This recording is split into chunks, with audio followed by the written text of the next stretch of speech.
ኪዳነ ምሕረት። በስመ አብ ወወልድ ወመንፈስ ቅዱስ አሐዱ አምላክ ብለን የእመቤታችን የቅድስት ድንግል ማርያም ኪዳነ ምሕረትን ታሪክ እንጀምራለን። እመቤታችን ቅድስት ድንግል ማርያም ሥጋዋ ያረገበት ዕለት ነሐሴ 16 ቀን ነው። ከዕረፍቷ በኋላም ከእርሳቸው ጋር ስለ መለየቷ ሐዋርያት ፈጽመው እያዘኑ ነበር።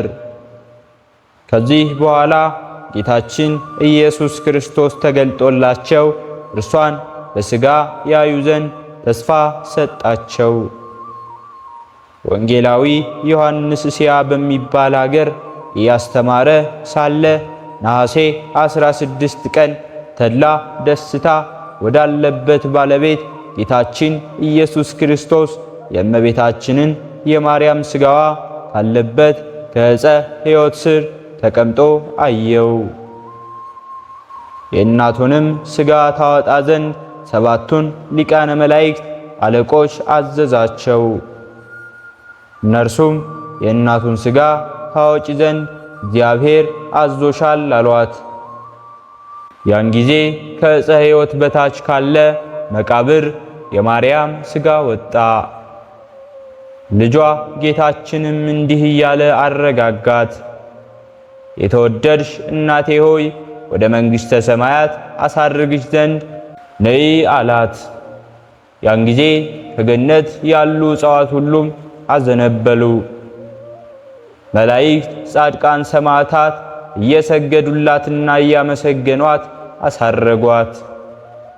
አዋልደ ንግሥት ለክብርከ ወትቀውም ንግሥት በየማንከ በአልባሰ ወርቅ ውጽፍት ወኅብርት የንጉሶች ሴት ልጆች ለክብርህ ናቸው፣ በወርቅ ልብስም ተጎናጽፈዋልና ተሸፋፍና ንግሥቲቱ በቀኝህ ትቆማለች እንዳለ ቅዱስ ዳዊት።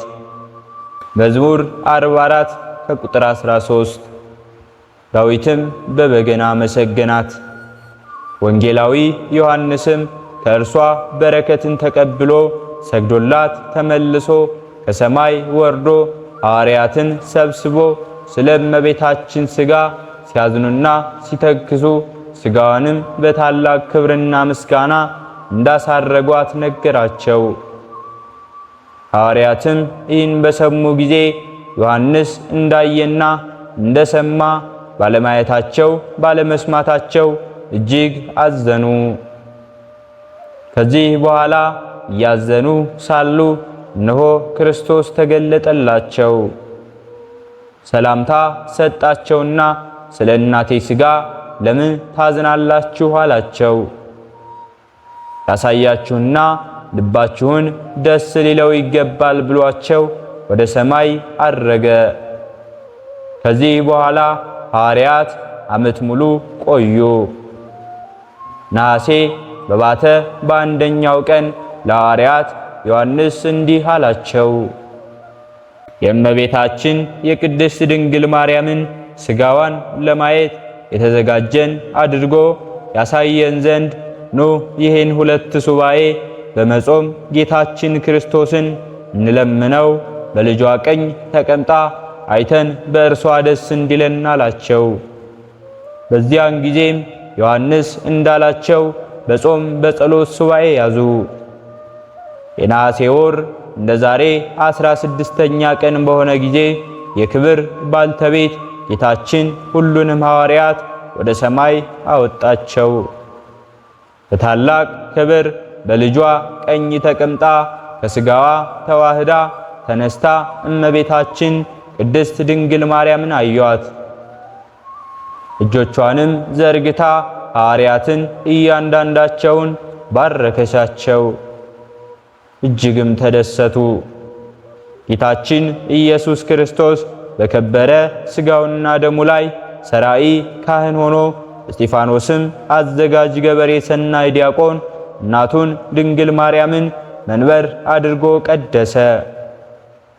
መዝሙረኛው ዳዊት መዝሙር 44 ከቁጥር 3 እንዲሁም መዝሙር 45 ከቁጥር 4።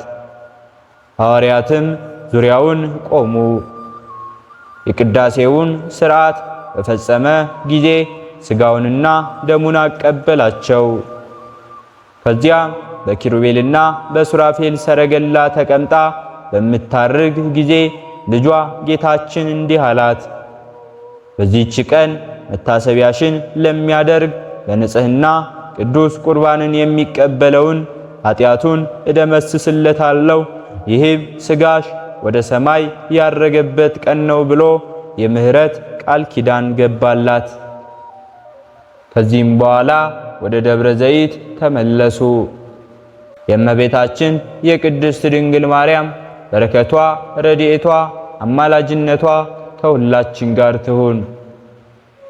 የበላየ ሰብ ዋስትናው የነፍሱ ዋጋ የድህነቱ ምክንያት የሆነችው እመቤታችን ቅድስት ድንግል ማርያም ኪዳነ ምሕረት ናት። ለእኛም ዋስ ጠበቃ ትሆነን። እመቤታችን ቅድስት ድንግል ማርያም በልጇ ከመድኃኒታችን ከኢየሱስ ክርስቶስ መቃብረ ሥጋ በጎልጎታ ስትጸልይ ልጇ መድኃኒታችን ኢየሱስ ክርስቶስ አእላፍ መላእክትን አስከትሎ ወረደና እናቴ ቅድስት ማርያም ሆይ በበጎ ሥራ ስምሽን ለሚጠራ መታሰቢያሽን ለሚያደርግ ቀዝቃዛ ውሃ ቢሆንም በስምሽ ለሰጠ ዋጋውን በመንግሥተ ሰማያት እከፍለዋለሁ ብሏታል። በነቢይም ስም ነቢይን የተቀበለ የነቢዩን ዋጋ ያገኛል። በጻድቅም ስም ጻድቅን የሚቀበል ቢኖር የጻድቅን ዋጋ ይቀበላል እንዳለ ጌታችን ኢየሱስ ክርስቶስ በቅዱስ ወንጌሉ ማቴዎስ ምዕራፍ 10 ከቁጥር 41 ወንድ ልጁንና ሴት ልጁን በስምሽ ለሰየመ ስሙን በመንግሥተ ሰማያት ሰይመዋለሁ። በስምሽ የተማጸነውን የለመነውን የዘከረውን የመጸወተውን የጸለየውን በአንቺ በእናቴ ስም እቀበለዋለሁ ብሎ የምህረት ቃል ኪዳን ሰጣት። ከዚህ በኋላ ከአእላፍት መላእክት ጋር በምስጋና አርጓል። ወደ ልጇና ወደ ወዳጇ ለኃጥአን የጸለየችው የምልጃ ጸሎትም ዛሬ ኦርቶዶክሳውያን በቋሚ ጸሎትነት ይጠቀሙበታል። ሰኔ ጎለጎታ በመባል የሚታወቀውን ጸሎት ሁለተኛ ቅምር በሚባል አገር አንድ ሰው ነበር። ስሙም ስምዖን ይባል ነበር። በዘመድ የከበረ እግዚአብሔርን የሚፈራ ደግ ሰው ነበረ። እርሱም እንደ አብርሃም እንግዳ መቀበልን ወደደ። ከአብርሃም ቤት ሥላሴ አደሩ። አብርሃም ይስሐቅን ልጁን ለማረድ ጨከነ ሲሉ እርሱ ሰማና በሥራው ሁሉ አብርሃምን መሰለው። ሰይጣኖችም ለምቀኝነት አያርፉምና በሥላሴ ተመስለው በእንግድነት ከቤቱ ሄዱና አሳድረን አሉ። ስምዖንም ሦስቱ ሥላሶች መጡልኝ ብሎ ተደሰተ። ግቡም አላቸው። ሰይጣንም እንደ ሥላሴ ለመምሰል እያዘልክ አግባን አሉት። ስምዖንም አንደኛውን አዝሎ አገባው። ሁለቱ ቁጭ ብለው ቀሩ። 3 ጊዜም ተመላልሶ አስገባቸው።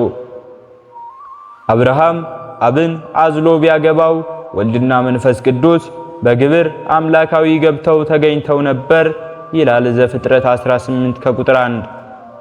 ስምዖን ግን 3ቱን ሁሉ ተሸክሞ ወደ ቤቱ አስገባቸው፣ ሰይጣን ናቸውና እንደ ሥላሴ መሆን አይችሉምና። ስምዖንም ካስገባቸው በኋላ ምን ላድርግላችሁ አላቸው። እነርሱም ልጅህን እረድልን አሉት። ልጁንም ሊያርድላቸው አቀረበው። እንደ ይስሐቅ ማዳን ግን አልቻሉም፣ ሰይጣን ናቸውና። አርዶም አዘጋጅቶ አቀረበላቸው። አንተ ካልቀመስክ አንበላም አሉት። ስምዖንም እምቢ እንዳይል ሥላሴ ይቀየሙኝ መስሎት ቀመሰው። ያን ጊዜም ሰይጣን በሰውነቱ ተዋህዶ የሰው ሥጋ እንዲበላ አደረገው። ከዚህ በኋላ የሰው ሥጋ ብቻ የሚበላ ሆነ። ቤተሰቦቹን ጨርሶ በላቸው። የአካባቢውን ሰው ጨርሶ የሚበላውም አጣ። ሰውም ፈራውና ሸሸው። ከዚህ በኋላ የኔም አለቀብኝ ብሎ ሄዷል። ስምዖንም መባሉ ቀረና ሰው ከበላ በኋላ በላዔሰብ ተባለ። ትርጓሜውም ሰው የሚበላ ማለት ነው። እህል ከምበላ መሞት ይሻለኛል ብሎ ወደ በረሃ ወረደ። አንድ ሰውም በቁስል ተበላሽቶ ከመንገድ ተቀምጦ አገኘው። እንዳይበላውም ተጸየፈውና አለፈው። ስምዖንም የምን ጻድቃን ሰማዕታት ነው አልሰጥም አለው። በአብ በወልድ በመንፈስ ቅዱስ ስም አለው። እርሱም አልሰጥም አለው። እንደገናም በእመቤታችን በቅድስት ድንግል ማርያም አለው። እስኪ ደግመህ ጥራልኝ አለው። ደግሞም ስለ ወላዲተ አምላክ እመቤታችን ቅድስት ድንግል ማርያም ስጠኝ አለው። ይህችስ ታማልዳለች ሲሉ ሰምቻለሁ ብሎ ከእጁ ላይ ቢያደርግለት የእጁ ንቃቃት ጠጥቶት ቀርቷል። ሁለተኛ ቢያደርግለትም ጉሮሮውን አንጣጥቶት ቀርቷል። የበላቸው ሰዎችም ቢቆጠሩ 78 ሆነው ተገኝተዋል። እነዚህን ከበላ በኋላ ከዋሻ ገብቶ ታመመና ሞተ። ሞቱ ለኃጥእ ጸዋግ ኃጢአተኛ ሞቱ የከፋ ነው እንዳለ ቅዱስ ዳዊት መዝሙር 33። ነፍሱንም መልእክተ ጽልመት የእኛ ናት፣ መልእክተ ብርሃንም የእኛ ናት እያሉ ወደ ጌታዋ ክርስቶስ ፊት አቀረቧት። ጌታችን ኢየሱስ ክርስቶስም አላውቅሽም አለ። እመቤታችን ቅድስት ድንግል ማርያምም ከልጇ ፊት ቆመችና በቀዝቃዛ ውሃ ስምሽን የጠራ ይማርልሻል ብለኸኝ የለምን? በስሜ ቀዝቃዛ ውሃ ለተጠማ ሰጥቷል። እሱም አለችው። ጌታችንም 78 ሰው በልታለች፣ ጻድቃን ሰማዕትን መላእክትን እኔን ክዳለች፣ አትማርም ይች ነፍስ አላት። እመቤታችንም ከስሩ ወድቃ እያለቀሰች ለመነችው። ጌታችን ኢየሱስ ክርስቶስም 78ቱን ነፍሳቶችና አካል ጉዳተኛው የጠጣትን ውሃ መዝናቸው ብሎ ቅዱስ ሚካኤልን አዘዘው። በአንድ በኩል 78ቱ ነፍሳት በአንድ በኩልም ውሃውን አድርጎ መዘናቸው። ለጊዜው ነፍሳት ከበድ ብለው ታዩ። ያን ጊዜ ማርያም ፈጠን ብላ ጥላዋን አሳረፈችበት። ተመልሶ ውሃው ከባድ ሆነ፣ መዘነም። ያን ጊዜ እመቤታችን ቅድስት ድንግል ማርያም ልጇን ጌታችን ኢየሱስ ክርስቶስን አመስግና የበላዔሰብ ስምዖን ነፍስን ለመላእክት ሰጠቻቸው። መላእክትም እያሸበሸቡ ገነት አስገቧት። መላእክተ ጽልመትም አፍረው ተመልሰዋል።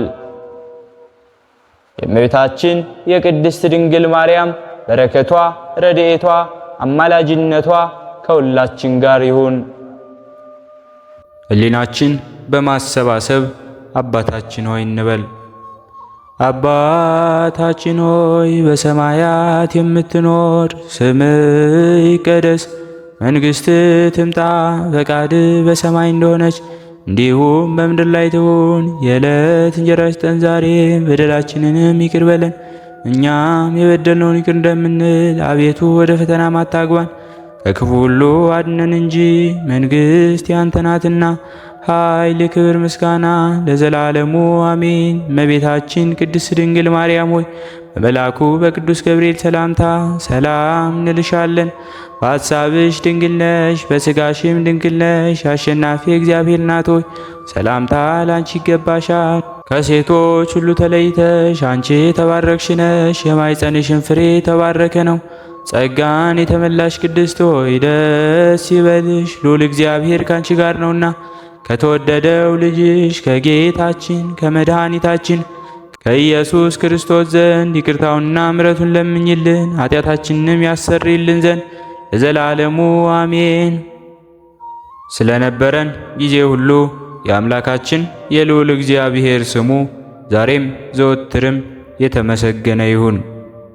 አነሳስቶ ላስጀመረን አስጀምሮ ላስፈጸመን ለልዑል እግዚአብሔር ምስጋና ይሁን።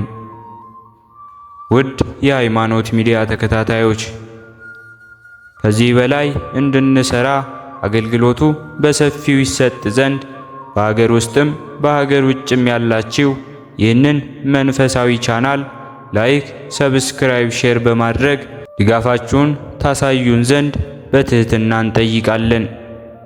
ያላችሁን ሐሳብ አስተያየት በኮሜንታችን ስር ላይ አስቀምጡልን። ወስብሐት ለእግዚአብሔር ወለወላዲቱ ድንግል ወለመስቀሉ ክቡር። ይቆየን።